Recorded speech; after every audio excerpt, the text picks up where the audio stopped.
Thank you all again for joining us today. We have Frank Zampardi and Todd Fletcher from 660 Partners, a founding partner of Naturally New York. Thank them so much for their continuous support of the organization.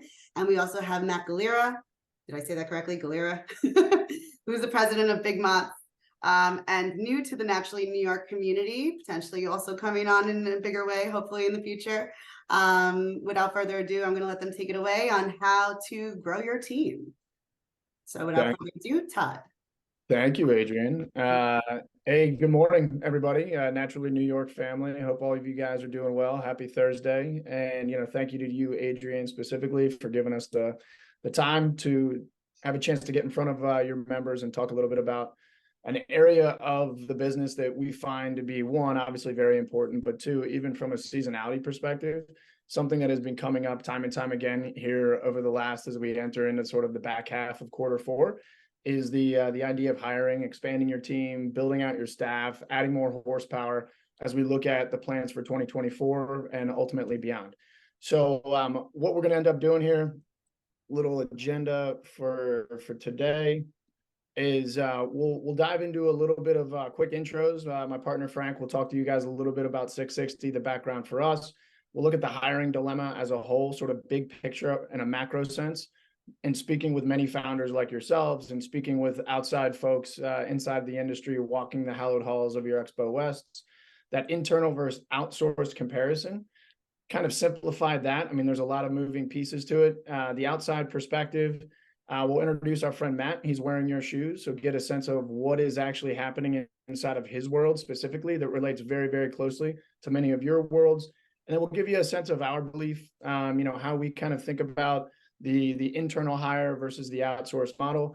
And yes, for all of you thinking right now, 660 is an outsourced sales and marketing group. So if you think this might be slightly biased, you're 100% correct. You've now signed up for a timeshare conversation for the next 45 minutes, and we'll see what we can get you into at the end of it. So I'll pass it over to Frank, give a little sense of who we are and the beginnings of how we think about things. Yeah, thanks. And to Todd's point, we are former operators. We'll say that first and foremost, but where we sit in the ecosystem today is 660 is a consulting and advising team here. We hate saying the word consultants because again, we've walked in your shoes and we understand the highs and the lows of what building a brand is. It's Todd and myself, as long as our other partner, Tom Healy, who is on this call today. We try to keep him off camera because he gets a little scary. We also have another partner, Steele Heathcote, who is based in Austin, Texas. She couldn't join today, a new mother within the last 2 weeks, and they're doing well. And she's been a great addition to the team. So 660, between all of us, the four of us, we've been in CPG for a long time. Again, been with some big brands from Pepsi to Danone, but also been with a lot of younger brands and been part of their journeys from, crawl to sprint to exit, and from crawl to sprint to failure, which I think is something to, reference as well. So brands like Vitamin Water and Pirate's Booty and Crave Jerky, Red Bull, Tessie May. So we've been with some great brands and we've been in some leadership roles, but we've all found ourselves, quite honestly, at when the pandemic hit, on the sideline because we noticed a shift in the marketplace, how the business has changed, and what was once a focus on growing top line at all costs has now shifted. And I think if you're out there and you're in the the fundraising world and just talking to angels and funds, that it's more of an emphasis on profitability. It's more of an emphasis on margin. It's more of an emphasis on EBITDA and watching your burn. And where we kind of fit into the ecosystem is we now work with emerging brands. These are some of our current and past clients here on the screen, and we help with everything from go-to-market strategy to investor relations to broker introductions to investor introductions. We kind of come in at a fractional level and really help you think through your journey, because every brand is built different and there's going to be some pain points, and we want to help you kind of navigate through the noise. And like I've said, we have been a part of some great teams and great brands. We love internal teams. Again, be very clear about that. When we were at Vitamin Water, we had 650 employees, and some of those people today are still my best friends and what I consider my brothers and sisters. So we understand the camaraderie that comes along with building a team. And it's not only in the sales and marketing side, but we're also going to talk about finance and operations too, and how all these worlds kind of, collide and kind of work together here. But, and we've seen it play out. Like I said, the landscape has definitely shifted. It's a very volatile market.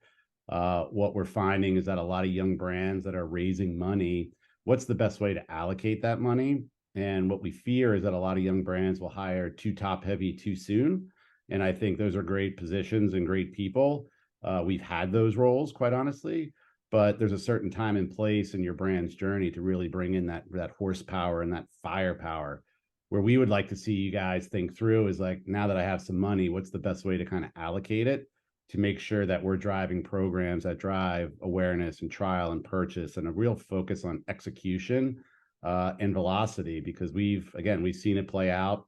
I've personally been a part of 2 brands where we've hired way too many people way too soon, and the numbers and sales were not there. And we had to make some very tough challenges and decisions and letting people go. And we just want to make sure that, as we engage with brands, that we talk about the success we've had, but we emphasize more on the failures and helping you, again, navigate through your journey. So in that, the way we wanted to start it, besides sort of introducing ourselves, is give a very simplified version of what we hear a lot of today. We heard it from Matt when we first met with him. We've met with some of those other founders from those other brands. And when it came to the topic of hiring and building and growing, we heard a lot of consistent stuff. And in that, there's almost 2 pressure points, right? There's the internal pressure that you guys are thinking about as you begin to imagine what you ultimately want your business, your brand, your company to be. And then, of course, there's some of the external pressure. So things that we've come to like feel on the regular and talk a lot about is some of these things here, right? They're the pressures that you guys as founders, as entrepreneurs that have amazing vision and have amazing ideas as to what this thing can be 3 years, 5 years, 20 years down the road, is inherently also driving you to start to spin a little bit with regard to how do I make this thing bigger? So whether it's the very generic, wide open, I need to grow, or there's not enough hours in the day. We hear that a lot. Founders have got themselves to a point where they're just wearing a million different hats, and they're jumping from the roles of marketing to the roles of sales, to the roles of ops, to the roles to social media, and all of the matrixed pieces of the puzzle. You guys are doing it all. And so in that moment, you start to say, there's not enough hours. I don't know how to do all of these things well. Every dollar ultimately counts. The idea of ROI or ROAS is now the time. When is the time? When is it appropriate to bring on more people? And then, quite frankly, in that top left corner, the one that we see and hear, which is honestly the one that gets a little bit the scariest, is this idea of I'm burning out. Is you may have the most amazing widget in the entire world, but if you yourself are starting to lose that passion, it's going to make it really hard to, 1, deliver that same passion through your product into the world in totality, but then 2, just the effort and the energy that it's going to take to keep it going. So there's one piece of the puzzle. And then, as you guys know, there's the outside piece as well. It's the stuff that now you're hearing it from, whether it's an investment group, it's early investors, it's prospective investors. It's the idea of we got to reduce burn. You told us we were going to be out in 3 to 5 years. What's the margin? We need to raise. We need more doors. And then our favorite one, Frank and I, is this idea of competition, which is fueled in large part by our good friends at LinkedIn, which is where we're watching all of our peers and potentially competitive brands and companies raising their hand online and saying, we're hiring, we're doing this, we're making moves. And suddenly there feels like there's that FOMO moment of, oh my gosh, like I'm losing ultimately, where the truth be told, your journey isn't in competition with anybody else's. Your journey is ultimately your own. So you kind of throw all of these things together and it just becomes a wild mess of question marks as to when do I do this? How do I do this? Who do I need? How much do I need to invest? Which in some regards is the reason, as Frank alluded to earlier, that we, built the company that we have today. Yeah, go ahead, Fletch. Well, in this one, so what we wanted to do is just kind of from a simplified standpoint is, and this is all stuff, by the way, this isn't the genius of Frank and Todd. I mean, you can find this online in a million different articles that exist, but we wanted to kind of simplify it and just chunk it out, because that's a big part of what our goal is in today is we're not going to have all the answers. Like we don't. And like I said, everybody's journey could be a little bit different. And there's no one size fits all in terms of how you should go about building your team and ultimately scaling your business. However, there are some core components that we hear on the regular as we're doing this comparison of one versus the other. So Frank, if you want to hit the first one. Yeah, just some notes on the internal. Again, former operators that have been a part of some big teams, and we love the internal team. It's just a matter of when the timing and when that sequence is. But definitely some positives to bringing some people in, of just having a full-time person, all hands on deck. Like I recall the days of, again, Vitamin Water, Pirates Booty, Crave Jerky, of consistently wearing the hat, wearing the jacket, wearing the shirt, and really being the brand, because we do think that people do make the brand. It ties into team culture, it ties into the build. We love that all-in mentality. So there's definitely some positives on the internal side of bringing people in, full time.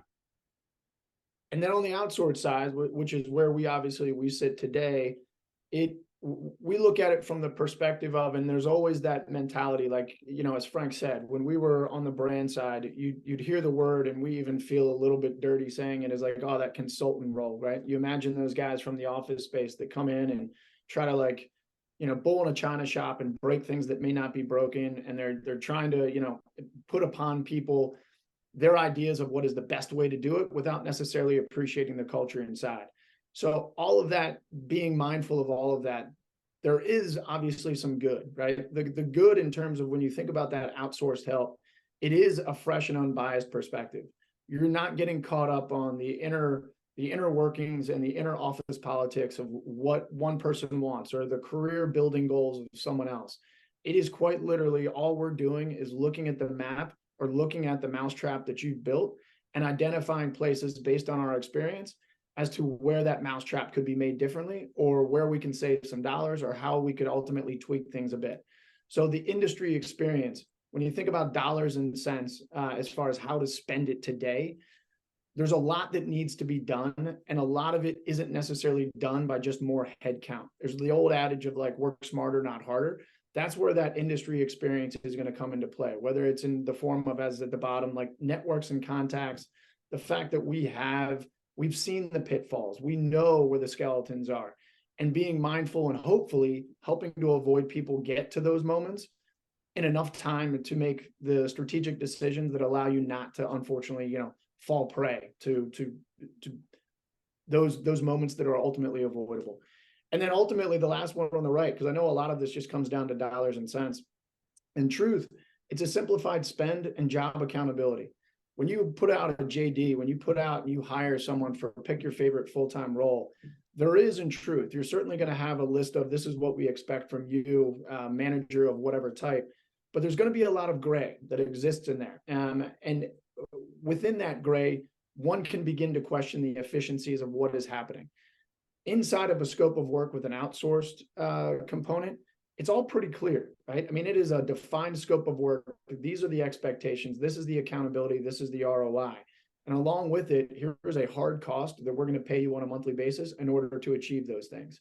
There's no really unknowns in the grand scheme of things. Now, mind you, yes, you have to stay on top of, whether it's us or any other outsourced support, you have to stay on top of them and make sure that they're actually doing those things. But starting right from Jump Street, they're all very clearly laid out.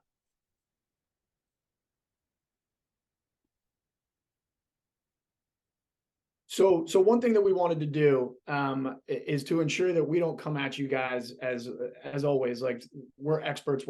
It's not the case. And we didn't want this to be a very one-dimensional view into what is the right way to think about hiring, because it is, as Frank said, like there's a lot of complexity to it. And there's a lot of working parts that jump from department to department.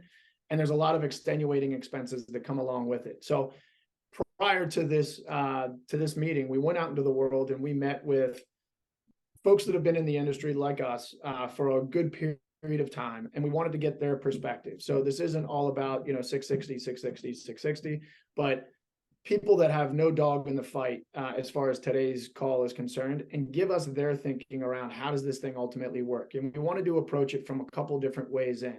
So this first perspective is as a known investor in the space.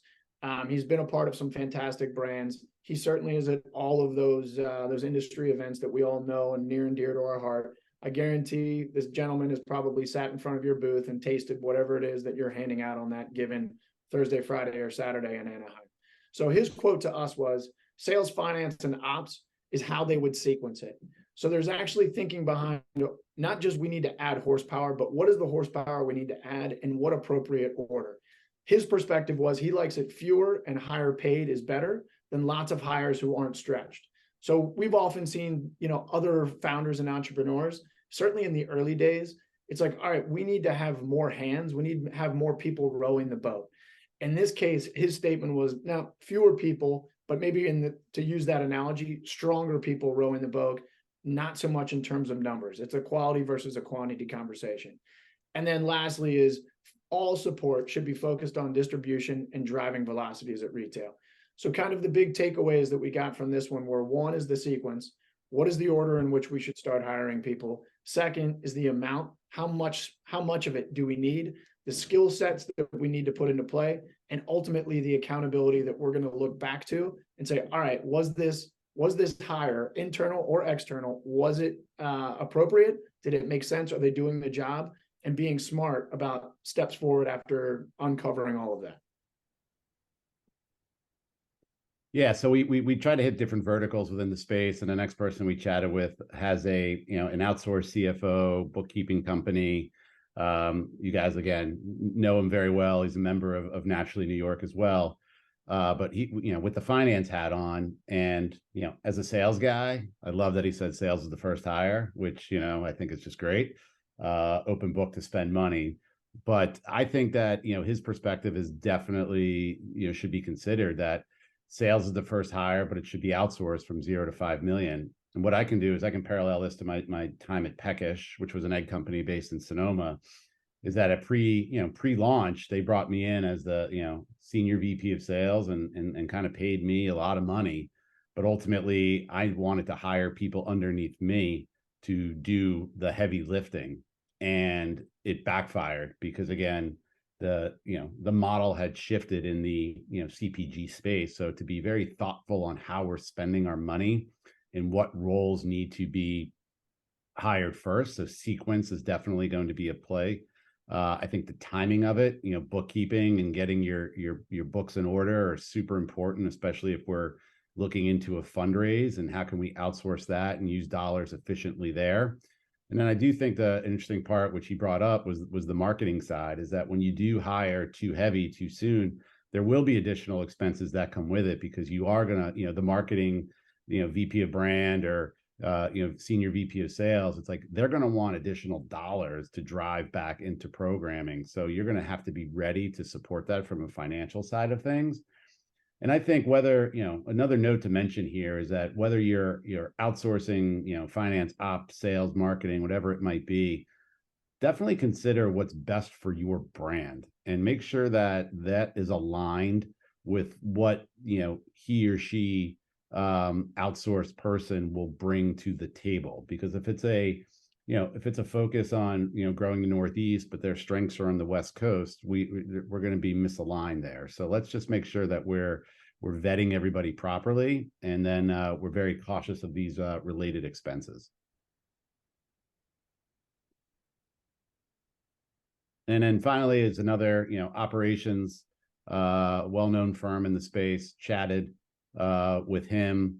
I think he brings up a very good point of that. Make sure that whoever you're bringing in from the outside, it sort of complements your skill set as the founder and as the operator. Make sure they've done the job, I think, is super important. Where I'll disagree with his statement a little bit is that, yeah, we like winners and everybody wants to be part of a winning team, but we try to focus a little bit more on people that have failed, because I think there's more opportunity to kind of learn in the misses and share those experiences with you, whichever vertical it might be, about what not to do and why it was screwed up. Because there's been some great exits in the space, but it's also, lightning at the bottle, right place, right time. So make sure that the vetting is done right. There's experience there. There's definitely wins Operations to me is probably one of the more important parts of the organization. Super sharp. I can't change a light bulb. These guys can put machines together. Super impressive.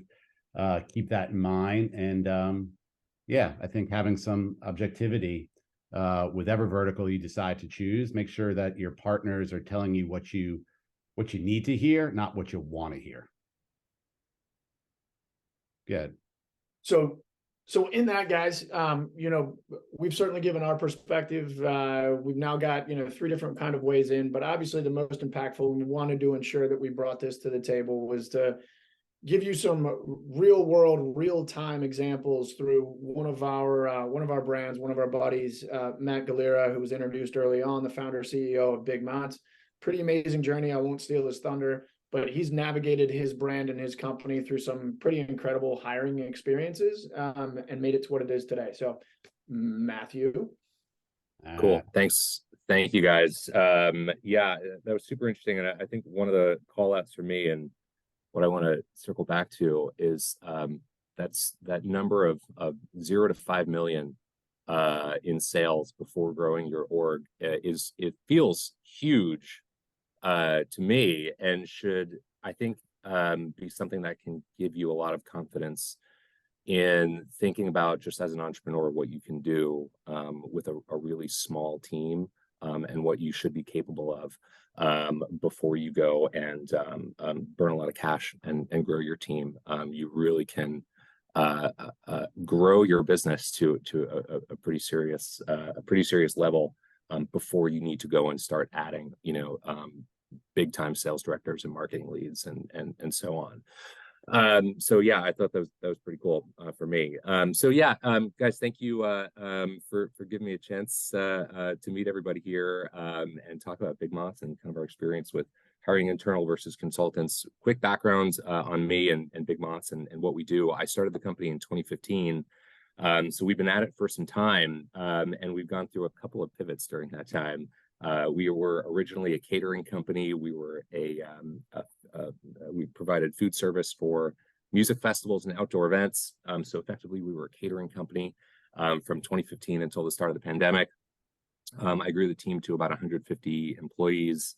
A lot seasonal, but we also had a restaurant. We had a team in LA, and we would travel all over the country to big music festivals and concerts. And we ran a couple concert venues and opened a restaurant that was going to be 3 restaurants in 2020, which did not happen.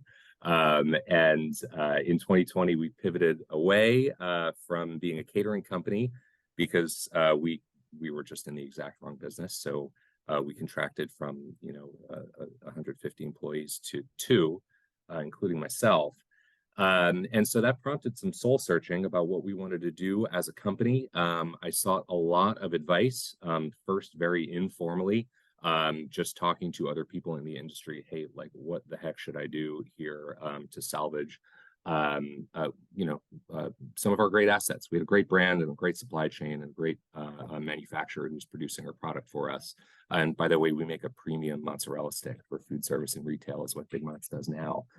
And so, I think one of the first things I want to say as somebody who scaled a company, for 5 years, totally internal, you as an entrepreneur have to do as much as you can with grit, and, with kind of hopes and dreams and not a lot of money.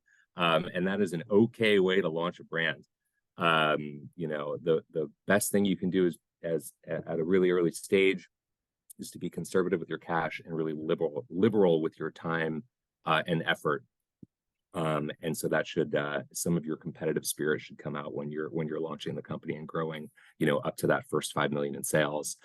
And you should want to win by outworking your competitors. I think that's something that really drove me early on, and that kind of optimism and sort of warm and fuzzy feelings that you get from or you should get from just simply outworking your competition, I think is really important to have and to hold on to as you're scaling your business.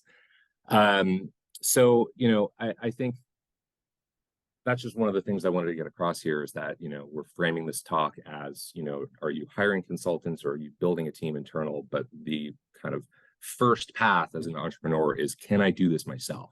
can I research and ask for advice, and then go and execute, and you know, kind of work as hard as I can. But for Big Mozz, you know, one of the things that we did, you know, post pivot, you know, when I realized we're entering a totally new space, which is food service distribution, for our product, which we had done a little bit of before, but I didn't really know how to scale it. So the first person that I brought in was an executive advisor.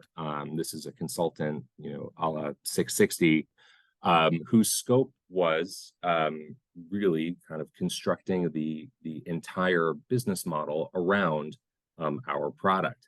And what we knew, we had proof of concept already because we had served the product to millions of people around the country, but I didn't know how to build a food service business around it. So this person gave advice on company structure, finance and accounting, you know, production, operations, formulation, logistics, everything. So this was kind of my right-hand person. And they also connected us to a lot of agencies that we used, one for graphic design, one for ads, printers, you know, 3PL, you name it. So my learning from that stage of having a really small team internal, but then adding a new business unit and adding experts, and all of a sudden I was kind of swimming in subject matter experts. I kind of lost control of the business at that time. I think there were a lot of instances where the right hand wasn't talking to the left, and I was working with all these kind of third parties, and there wasn't enough communication. Execution wasn't great. Our production quality was compromised in a lot of ways. So, you know, I think a really important thing for you guys to remember is that this is your business. It is not the consultant's business. It's really easy to get dazzled by experts. I'm definitely guilty of kind of that happening. You can feel really insecure, you know, when you're going and talking to somebody who's worked at Red Bull and Vitamin Water and all these fancy companies, and you're like, holy shit, I don't know what I'm doing. You know, you kind of build that complex up in yourself. But at the end of the day, no one knows the big picture better than you do. And you really have to believe yourself and trust yourself, as kind of as sappy as that sounds. You know why your product's special, you know why your customers love it, and what you do that no other brand can do. You know what your values are. So I think that's my biggest piece of advice, is that you know, feel good about asking for help and looking for experts, not reinventing the wheel. I think that's the biggest thing, but don't lose sight of the fact that you are the entrepreneur and you hold all the risk. And a consultant or you know, kind of outside agency simply will not see the big picture the way that you do. One of the ways to get the most out of the relationship with a consultant is to have a really kind of crystal clear and very limited scope of work. That was one of my learnings from, you know, having that sort of executive advisor sort of role where I had one person who was helping me build the whole business. I think that was a mistake. There were some areas where I needed to trust myself more and build the business that I wanted, with input on how to do it the right way and just avoid a lot of mistakes from someone who's done it before. So for example, you know, if we're moving to a new co-manufacturer, I need to hire someone who can help me implement our product on their production line and have that be their scope, full stop. Then you have the power to be a little bit more demanding, and set clearer expectations of what that consultant is going to give to you. Another kind of non-obvious outsourced hire for me was in finance. We hired Step 2 Advisors, who is our fractional CFO and our bookkeeper. And this is one area where, you know, this was just something that I didn't know what I didn't know. So we had a bookkeeper and we had a CPA, and I thought I had a general sense, you know, kind of a good idea of what the overall health of the business was.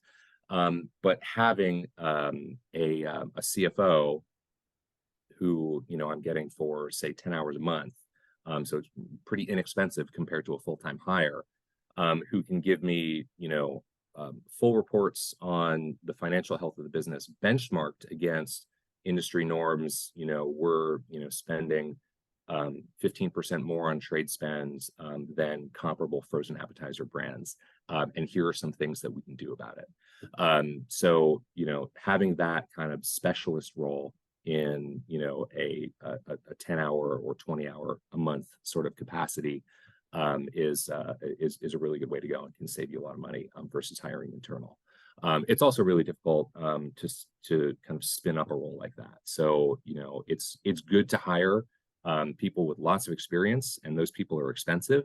But if you bring them into your company and you don't have a full scope of work for them to do, they're going to be really frustrated, and that relationship is not going to work out. So we're kind of using our fractional CFO role as that kind of pathfinder for how we will eventually have a full-time CFO within the company.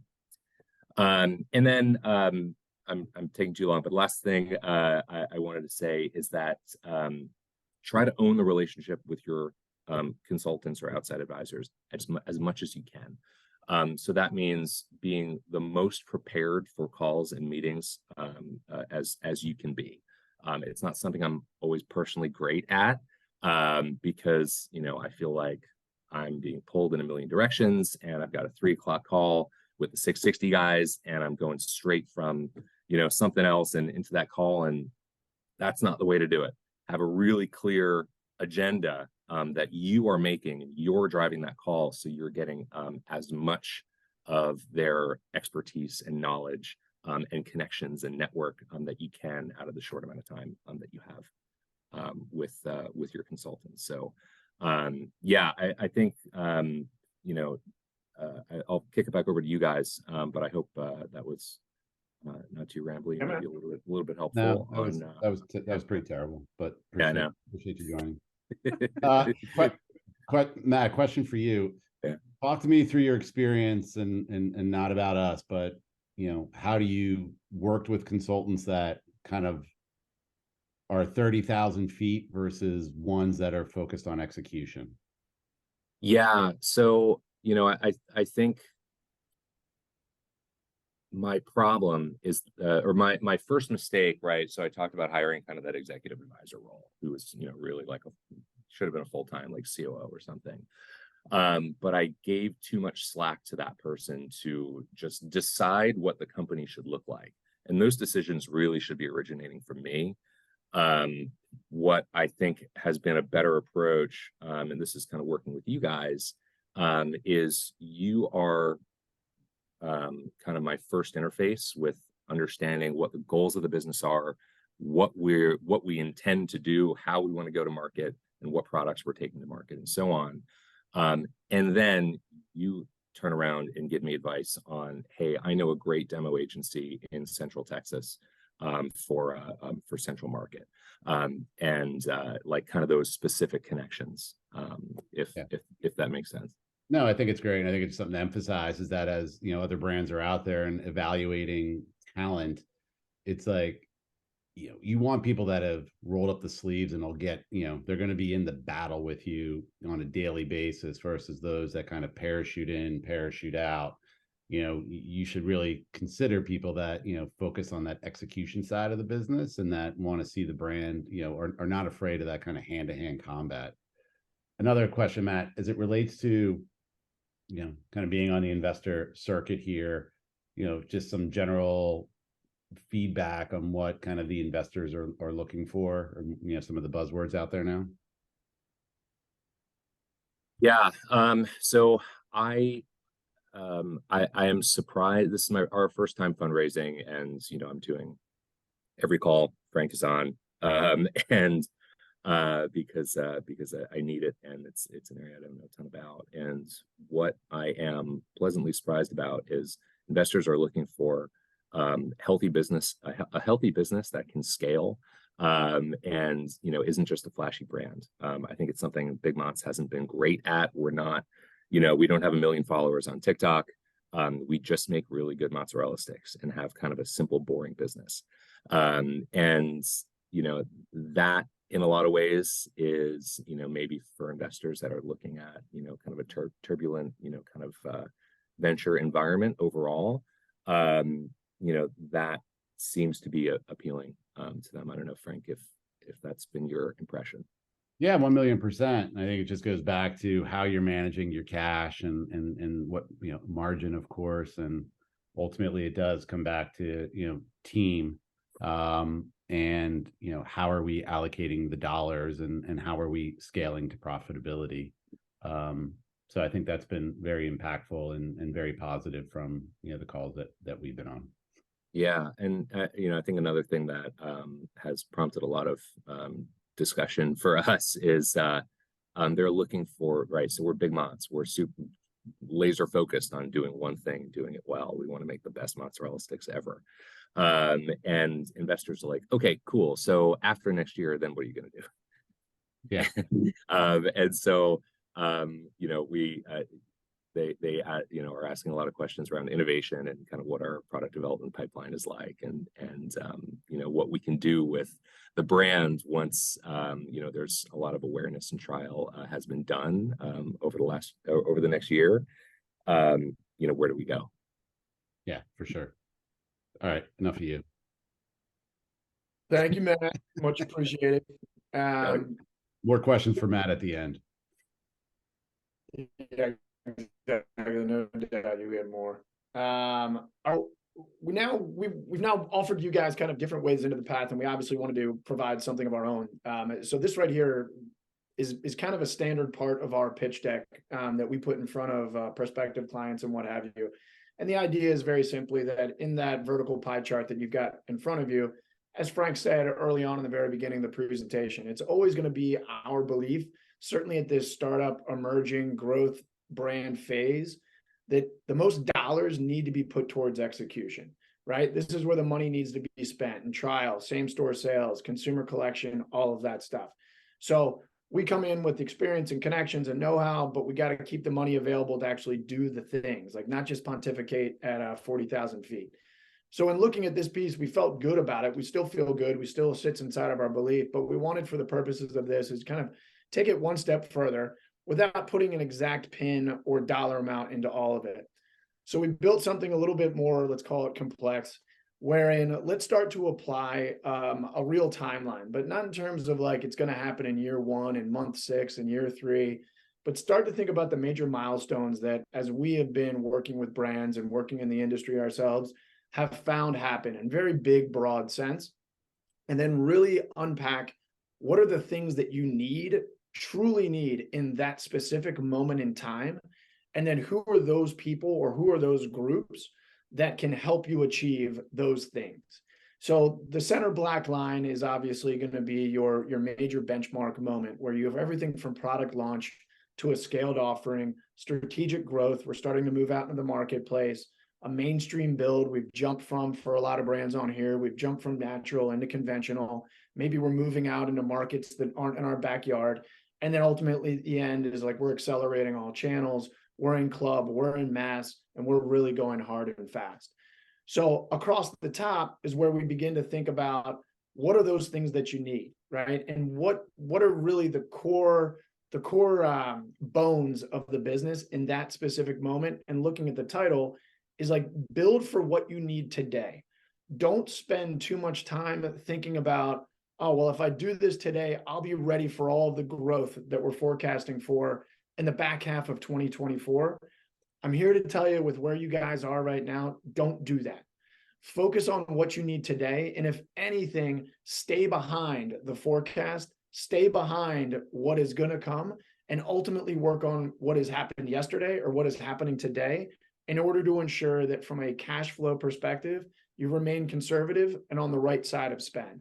So in that product launch side, it's proof of concept. We've got a thing, whatever that thing is that you've made in your garage, in your kitchen, down the street at the restaurant in the middle of the night, whatever it may be, you've got that. All you need at that point, as Matt alluded to, is you, right? It's founder led. It's that immediate first round of team that is you, it's your co-founder, it's your friends and family. That's that internal circle. Then we get to a scaled offering. We feel good about what we've got, but now we want to bring it out into the world. We want to put it on the shelf. We want to keep it in regional accounts. All of that. What are the big things that we need to ensure that we can do in that regard? Well, we've got cogs and commands. Maybe it's now scaled beyond what we can do in that kitchen. And we need to start thinking about how can we do this in an efficient sense without compromising all of the things that made that first product actually doable. Or on the other side, maybe we find out that it's not doable and we can't do it at the scale that we think because the math and the margins are just not going to work. That's when we've got an outsourced ops team. And again, it doesn't need to be full-time. It doesn't need to be a 6-month retainer. Maybe it is just very project focused. And also, by the way, if you yourself have already got aptitude as far as this part of the business is concerned, you can always eliminate any of these given sort of outsourced people that I'm recommending. We start to move down and we're getting into strategic growth. We're now getting into new geographies.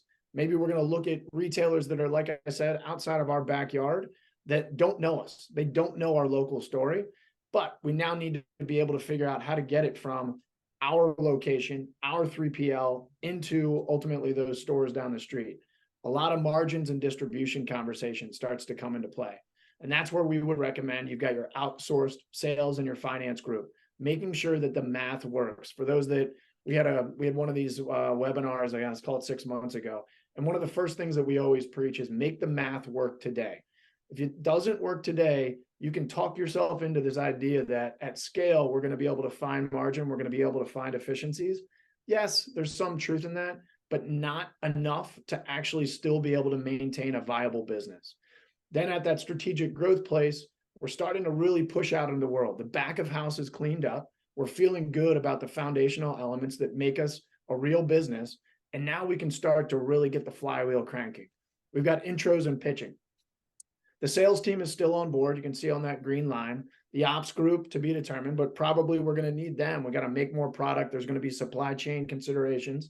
And now we start to bring in marketing. Marketing is there, but as one of those outside POVs where it's like, we're going to keep it really close to shelf. This isn't big, wild, cool videos, et cetera, et cetera. This is really, really tight, all about same store sales and velocity.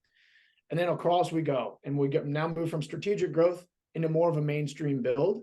That at shelf velocity is going to be wildly critical, but now we've got a mass of retailers. We've got a distribution footprint that, quite frankly, you as founders can't manage.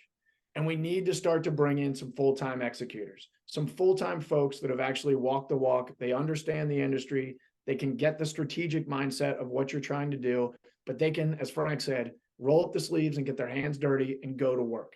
That's where we would look to hire our first full-time individual.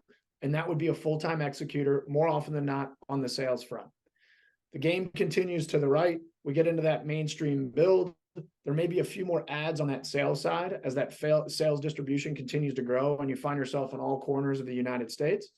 And then in that moment, you've got that mainstream side of things, that same store sales. We've kind of cracked the code in terms of the appropriate promotional cadence, do demos work, shopper marketing tactics that we know or should always be in play.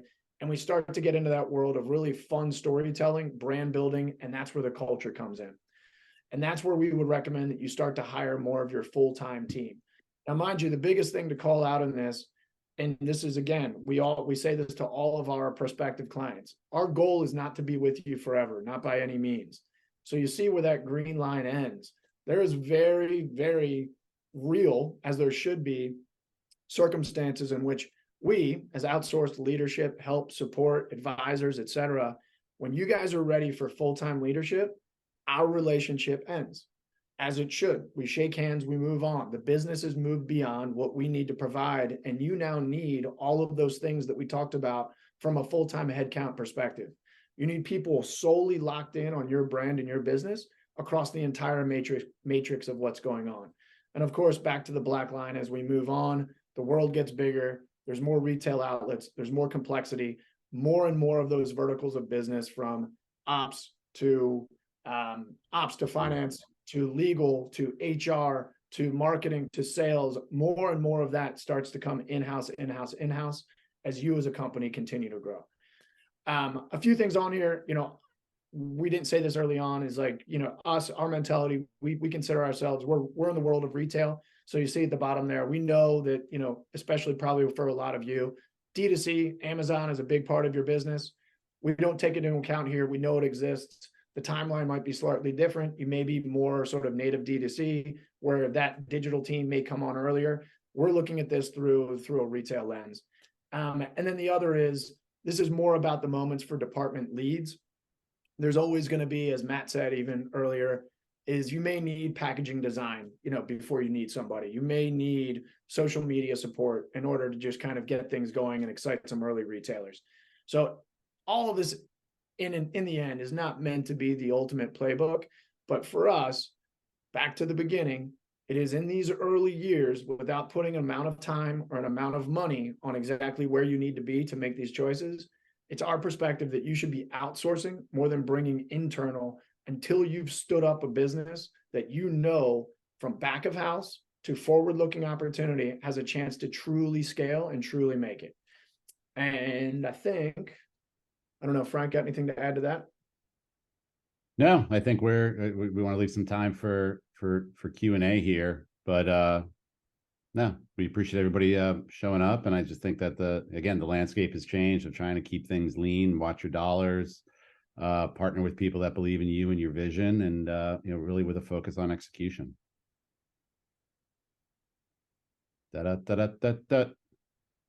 Perfect segue into the Q&A session. Okay, we have a lot of people in the group, so I'm sure you guys have some burning questions you'd like answered. Please fire away. Don't be shy. I don't even think I cursed yet today. It's pretty fucking embarrassing. I don't know. Whoops. Hi, Adrian. This is Javed. Do you mind if I ask a question? Of course. Thank you so much, Six60 team and Matt, for that very helpful presentation. Matt, it's really incredible hearing your story and you sharing the ups and downs. That's quite helpful, especially for a lot of people who are going to be facing these crazy ups and downs. It really is helpful to hear. I think my question really is a little bit of a hypothetical around bringing a niche product into the frozen market, where you may realize, after assessing the contract manufacturer landscape, that perhaps you're not finding that right CMO fit that would give you the product that you're looking for. I recognize that flies against the advice that is given out today to really try to outsource the manufacturing part as much as you can. But let's say that you're unable to find it and you have to go down the path of Midday Squires or some of the other brands that just couldn't find. How do you think a lot of what you're sharing here today changes just at a high level when you have to take on that big headache on the operations front?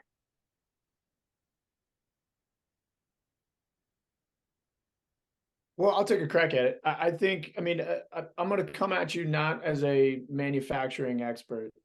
So take this with a grain of salt. But in that instance where you've now decided that you can't find a co-man to ultimately create what is your thing, your frozen niche item, and the consideration of then bringing all of that manufacturing in-house, having been with a company where we owned our own manufacturing, I would, in all honesty, and maybe this has already happened, the first question I would have is, like, in the world of frozen and in the world, or inside the word niche, I would ensure that you have actually got a product market fit to justify taking on the headache that you described.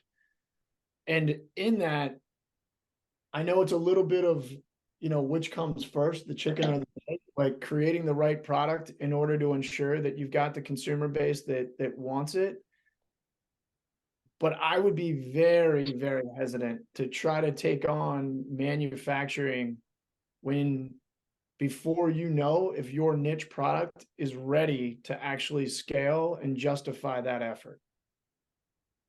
So I think it's as much about trial and discovery early on, rather than worrying about and feedback, rather than getting my head wrapped around manufacturing. I don't know, Matt, you've sort of lived this Yeah. far more than me. I think, you know, one of the first questions that you should be asking to ops people, to other brands, other founders who can connect you to either co-manufacturers or consultants who work in, you know, kind of in that world, is what about the product is very difficult to scale up, and what is difficult to manufacture, and can you modify the product to eliminate those aspects of it, but keep the, you know, kind of heart and soul of what you're producing. And then, you know, kind of rolling up the sleeves and, you know, working out of commissary kitchens to, you know, kind of get the proof of concept. And, you know, I remember when I started my first food company before Big Mozz, this is a year or two before Big Mozz, and I started a tiny tomato sauce brand, just to, you know, kind of get my feet wet as an entrepreneur and learn, you know, how to run a business and, you know, kind of everything that goes with it. And, you know, I could have spent 6 months, you know, kind of whiteboarding, you know, production processes and kind of a path to a co-manufacturer and our label and, you know, I mean, millions of other factors. And like at the end of the day, it's like put sauce in the jar and go out to a farmer's market and get cheaply and go sell it, and find out what actually matters about the product, of what your customers actually care about. And you'll see maybe where there's some flexibility. At the end of the day, when you move from producing the product yourself into a co-manufacturer, you will always change something about the product. It will never be exactly what your original vision was, for the product, and you will need to be flexible. But it's just a matter of, you know, how much your product will change, if that's something you can find out right now, and decide whether that's a route that you want to go down. Awesome. Thank you, guys. Really appreciate it. Thank you.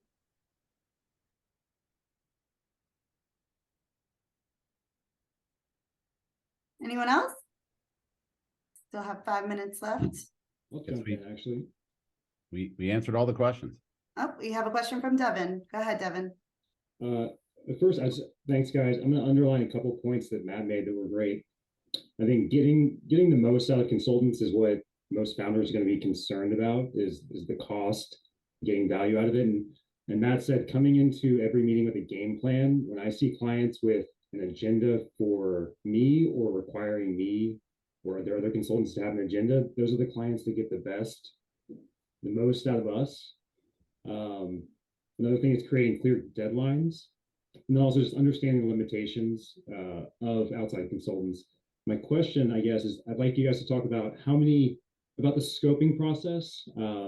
Someone asked about the pricing, but you know, how many meetings or iterations do you have of a proposal before you sign with the best clients, the ones that get the best, you know, deal out of you and the best service?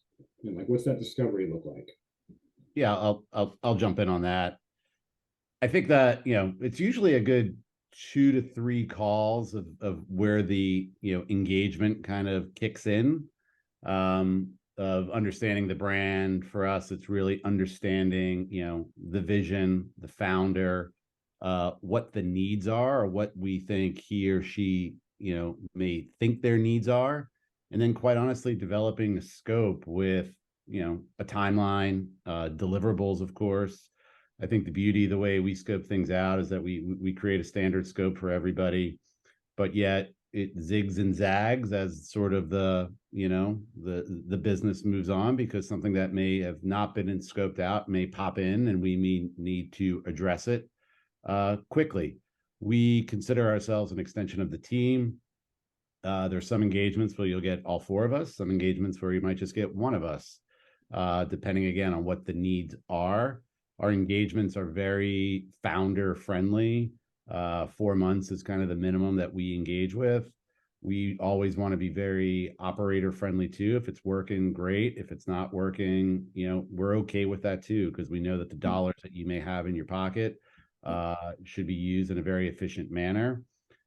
We will also turn clients down. I mean, you know, I had a conversation yesterday with a brand, and quite honestly, the time was just not right. And although they wanted to onboard us, it was our best interest and their best interest to say now is not the time, but let's circle back in a few months.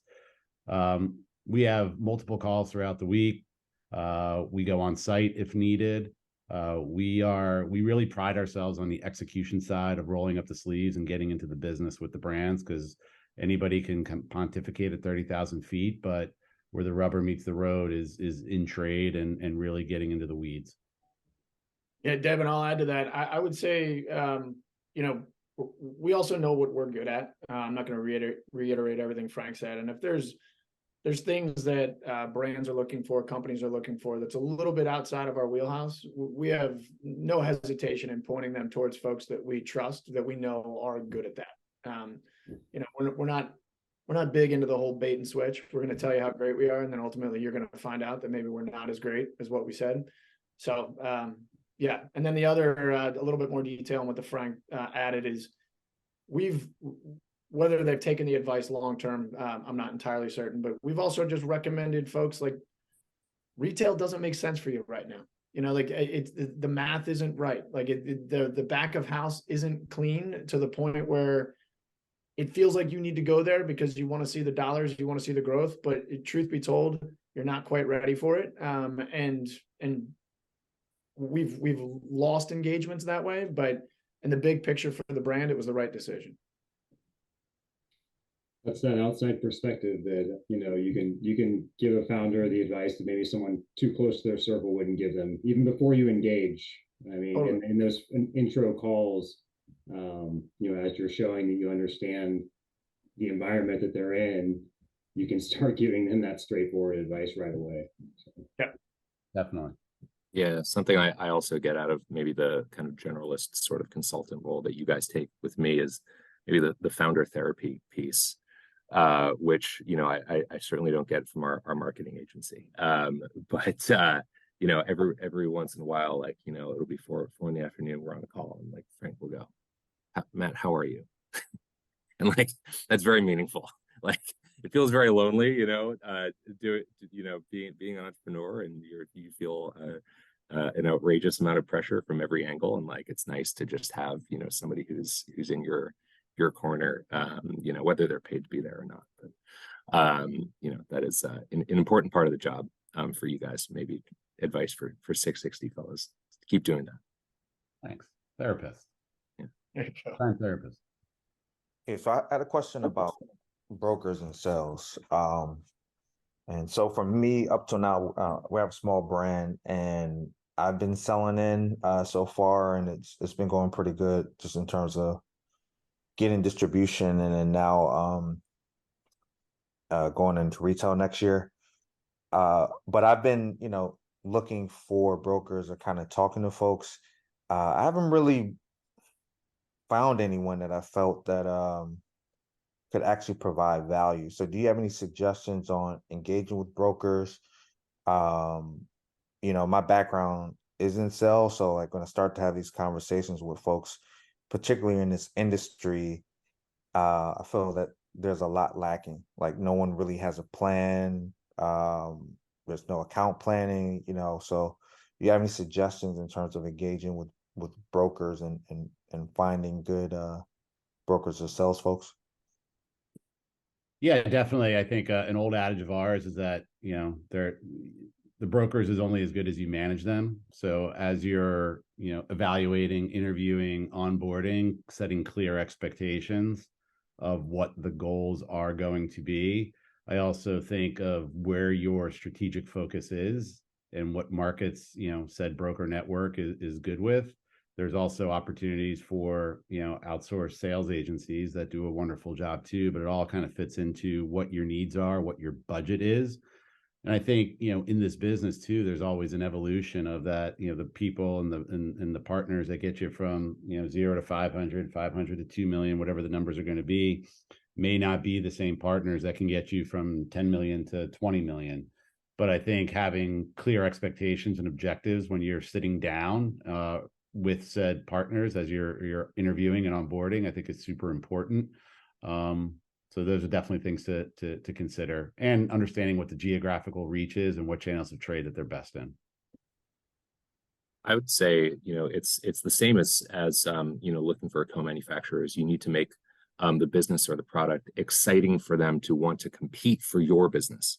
So, like a co-manufacturer, they want their line to be running 24/7, and they want your product to be, easy to produce, and they want to know that you've got the reach and the support, and that you're going to grow your sales. A broker is going to look for, the exact same thing. So, while on the one hand, you're correct, the broker does work for you. They are your sales team, and they're going to be out selling the product for you, and you pay them for that service.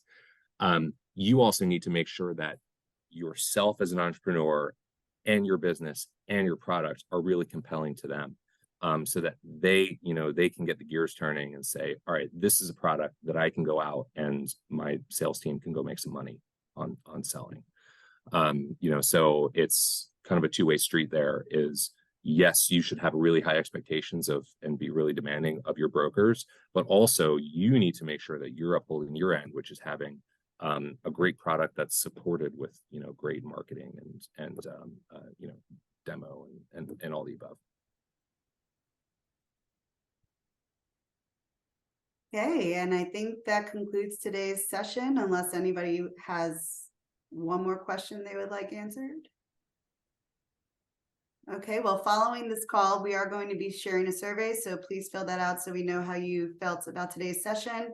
We're also going to share contact information and a Calendly link for you to schedule meetings with the 660 team directly, and the presentation. So thank you all again for your time. Have a wonderful week. Thanks again to 660 and Matt for being a part of this panel, and we'll see you all again soon.